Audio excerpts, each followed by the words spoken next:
وادول أي دبيلها دبنا يكودي بيان شيكوين شامرير له وحيبها وآدنو قصو أرورو هالكاني وصوماليا dhul hidda u leh ganacsiga berbera muqdisho taniya saylac ganacsatada Soomaaliyeed waxay si wada jir ah u laba shubayaan wadaanta horumarka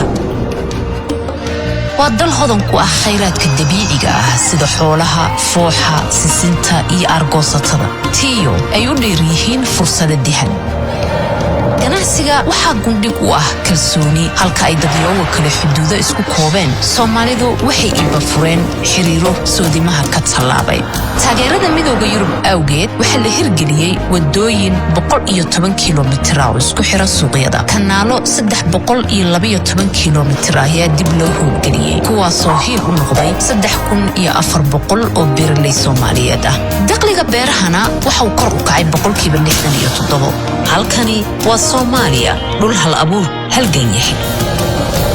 waa dal ku suntan teknolojiyada waa dalkii dunida kaga horeeyay isticmaalka lacagaha taleefanada gacanta ganacsigu waa isha in ka badan 70% shaqooyinka taageerada midowga Yurub awgeed 17,000 oo dhalinyaro Soomaaliyeed ah ayaa maanta leh xirfado ay hamigooda ugu rogi karaan mashaariic miradhal leh